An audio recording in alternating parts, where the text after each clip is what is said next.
그리고 다음은 2장에서 나타나고 있는 지리적 조건 또는 뭐 자연적인 조건에 따라 갖고 세 가지 요건들이 나왔었는데요. 그 중에 첫 번째 요건으로 배산임수에 대해서 한번 살펴보도록 하겠습니다. 화면을 보시면 첫 번째 요건이 배산임수다. 배산임수는 화면에서 보시는 것처럼 뒤로는 큰 산을 기대고 또는 뭐 언덕을 기대고 앞을 바라보는 쪽은 뭐 강이나 또는 뭐 개울 아니면 뭐 크게는 바다를 보고 있는 그런 지세 내지는 지형을 가지고 배산임수라고 이렇게 표현합니다. 우리나라 뭐 전통 고택이라든지 또는 전통 마을에서 많이 나타나는 이런 그 양택 요건 중에 하나가 배산임수의 형태를 많이 취하고 있습니다. 그러면 서울에 나타나고 있는 한강을 끼고 배산임수 형태로 취할 수 있는 지역들을 한번 살펴보도록 하겠습니다. 화면을 보시면 보시는 것처럼 한강을 위아래로 끼고 지금 왼쪽 오른쪽에서부터 보면 뭐 강동구, 그다음에 강 건너 광진구, 다시 강 아래로 강남구, 강 위쪽으로 용산구, 여의도 이래갖고 서해로 빠져나가는 이런 한강의 지세를 끼고 있는데요. 산세가 내려오고 있는 것에 따라서 뒤에 산을 두고 앞을 바라보고 있는, 그러면 흔히 얘기하는 배산임수 그대로 예를 들어서 용산구 같으면 뒤로 산을 끼고 앞을 한강을 바라보는, 그러면 이제 위에 슬라이드 그림에서 나와 있는 것처럼 북서풍을 맞고 앞쪽으로는 동남향 내지는 남향을 바라보고 있는, 그래갖고 이 따뜻한 햇볕을 받으면서 자연스럽게 물을 얻을 수 있는 그런 형태를 취하고 있는 배산임수 지세에서는요, 향이라든지 또는 뭐 그 산의 흐름 이런 걸 우선시하기 때문에 굳이 뭐 남향이나 또는 북향이나 이런 조건을 따지지 않고 지세를 우선적으로 해서 향을 취한다는 그렇게 일컬는 게 배산임수라고 이렇게 표현을 하고 있습니다. 그럼 반대편으로 예를 들어 갖고 강남구 같으면 등을 기대게 되면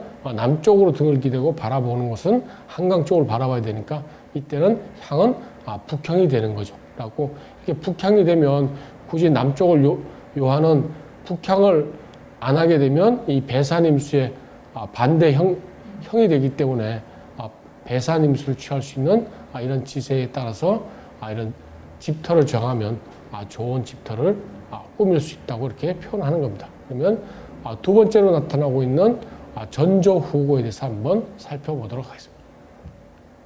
전조후고는 앞에서 보셨는 배산임수의 유형하고 마치 흡사한데요.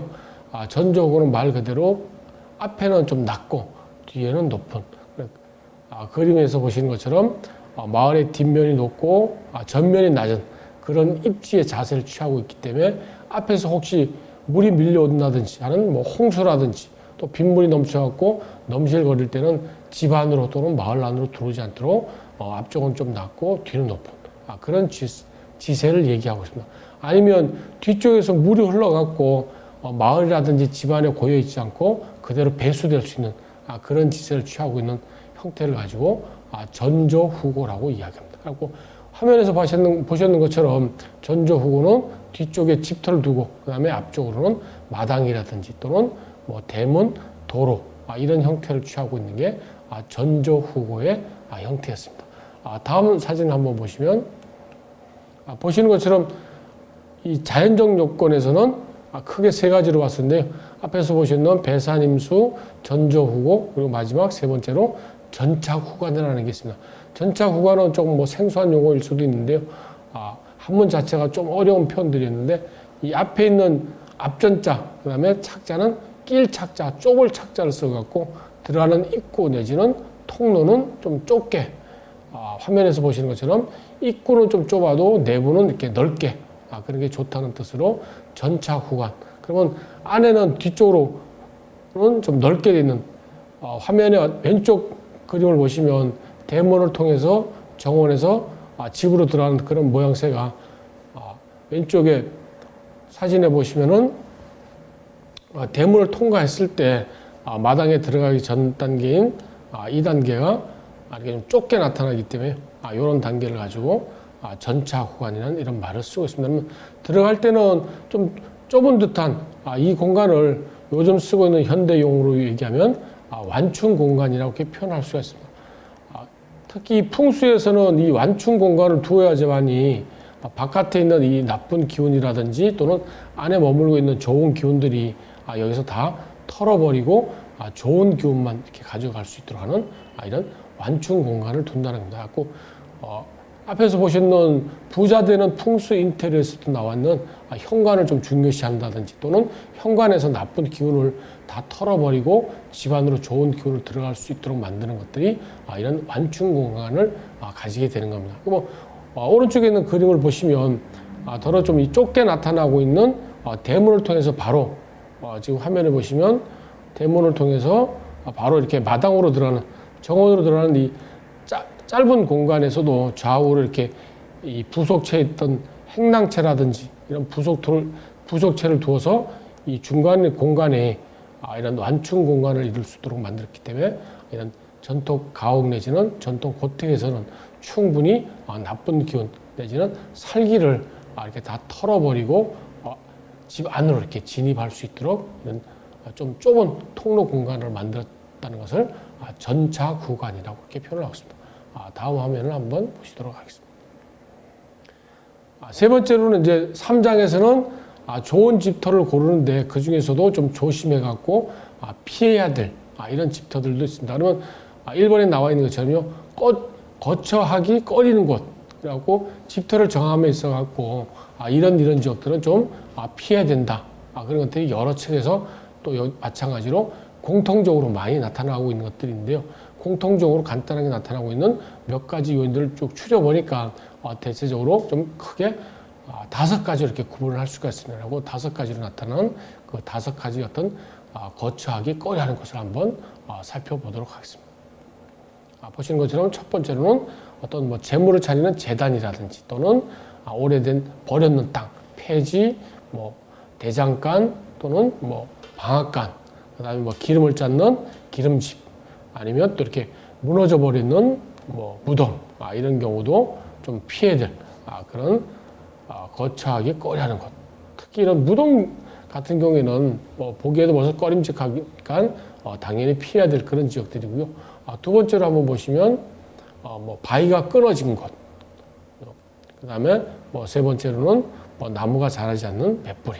마찬가지로 뭐 무덤하고 좀 관련되는 그런 쪽들이 강하게 나타나고 있고요.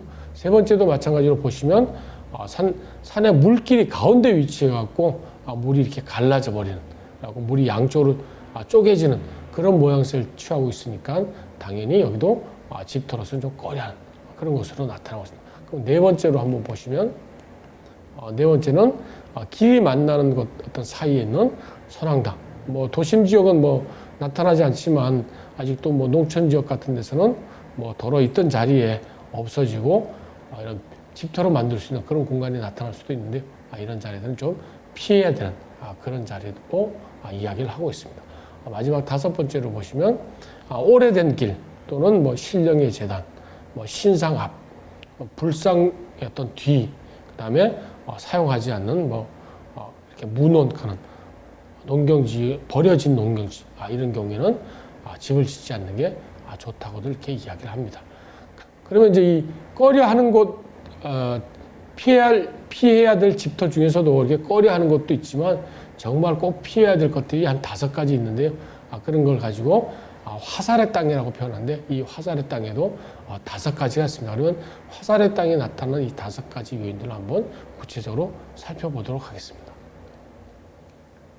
보시면 이 화살의 땅이라는 이 피해야 될 집터가 있는데요. 이 중에서 첫 번째로 등장하는 게 바람의 화살이라는 게 있습니다. 이 바람을 많이 받는다는 것이, 우리 바람을 많이 받으니까 마치 화살이 날아오는 듯한 그런 느낌을 많이 받게 되니까 주로 뭐 언덕 위라든지 그런 쪽을 이야기하니까 바람의 화살이 첫 번째로 등장하고요.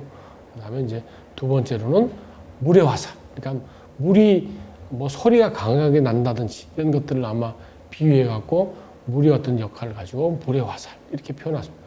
세 번째로는 흙의 화살이라는 게 있는데 이 흙의 화살도 마찬가지로 농사 지을 수 있는 그런 뭐 좀 척박한 땅이라든지 또 자갈 이런 것들이 많이 섞여 있는 그런 땅을 흙의 화살이라고 하는데 주거지 어떤 집터로서는 좀 나쁘다고 이렇게 표현을 하는 거죠. 그다음에 네 번째로 한번 보시면 네 번째는 바위의 화살입니다.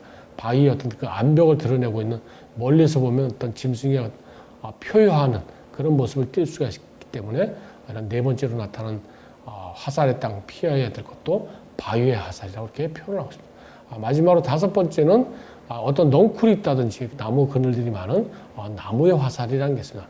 이 나무의 화살이 다섯 번째로 나타나는데 좀 오래된 나무들이 어떤 숲을 이루고 있는 바꿔서 얘기하면 그늘이 좀 많아갖고 좀 습하고 음의 기운이 좀 많은 경우 이런 경우에도 집의 어떤 집터로서는 좀 피해야 될 그런 자리도 얘기를 하고 있습니다. 그러면 좀 더 구체적으로 바람의 화살이 의미하고 있는 게 무엇인지를 한번 살펴보도록 하겠습니다. 이 바람의 화살에서는 이렇게 산봉우리 어떤 꼭대기라든지 또는 바람을 좀 많이 받는 뭐 아주 심하게는 밭고랑 위도 집을 지면 안 되는 그렇게 표현을 하고 있습니다. 하고 피해야 될 집 중에 첫 번째인 바람의 화살의 자였습니다. 두 번째로 보시면은 이 물의 화살은 경사가 급한 시냇물 이런 쪽도 소리라든지 또는 마찬가지로 바위들이 좀 많이 나타나 보이기 때문에 좀 피해야 될 그런 물의 화살이었습니다. 세 번째 있는 게 흙의 화살. 이런 흙의 화살도 보시는 것처럼 딱딱하게 굳고 그 다음에 건조한 땅 이런 땅을 얘기하니까 이런 땅들도 농사 짓기에는 뭐 괜찮을지 모르지만 이런 집 짓기에는 아주 안 좋은 그런 토로 치부하고 있기 때문에 이런 흙의 화살들도 좀 피해야 되는 그런 경우로 이야기를 합니다. 네 번째 보시면 네 번째는 바위 화살입니다. 그리고 험준한 절벽이라든지 바위가 나타난 그런 경우에도 집터로서는 아주 안 좋은 거니까 이런 경우도 편해. 앞에서 말씀드린 것처럼 이 바위라는 것은 멀리서 봤을 때는 아주 날카롭고 좋은 기운보다는 나쁜 기운을 많이 이렇게 준다고 얘기하니까 좀 피해야 될 그런 집터 중에 하나입니다. 마지막으로 나무의 화살을 한번 보시면 이 나무의 화살은 오래된 그늘이라든지 또는 이런 나무들이 있어갖고 그늘을 형성할 수 있는 넝쿨 이런 것들이 우거진 쪽에서는 집터로서는 아주 부적절하기 때문에 꼭 피해야 될 그런 집터로 이야기를 하고 있습니다. 다음 화면을 한번 보시도록 하겠습니다. 다음 화면이 앞에서 보셨는 이 자연적 지리적 요건에서 첫 번째로 등장하는 전조후과라는 그 다음에 이제 여러 가지 공통적으로 나왔는 요인들 중에서 이 따뜻한 것을 많이 이야기하고 있는 남양집 그런 거 얘기했을 때 남양을 바라보고 적당하게 경사를 줬기 때문에 보시는 것처럼 이 전통 마을인데요. 전통 마을이 산 밑에 이렇게 전조후고 형태로 잘 입지되어 있는 그런 모습이고요. 여기도 마찬가지로 이 3대 요법 중에 하나인 배산임수 이렇게 앞쪽으로 개울을 끼고 있어갖고 자연스럽게 좋은 집터를 구성하고 있는 요소를 골고루 지금 다 갖추고 있는 그런 모습을 볼 수가 있습니다. 그러면 따뜻한 햇볕을 그대로 받을 수 있는 북서향을 받고 남향으로 배치되어 있는 그리고 뒤는 높고 앞은 낮은 전조후고에 그 다음에 앞은 개울이 있고 뒤는 산을 기대고 있는 배산임수 형태로 잘 갖춰져 있고요. 집 내부도 보시면 들어가는 안쪽이 좀 좁게 이렇게 되어 있고 안쪽은 넓은 터로 구성되어 있는 전착후관의 모습을 그대로 유지하고 있는 전통 고택 마을입니다.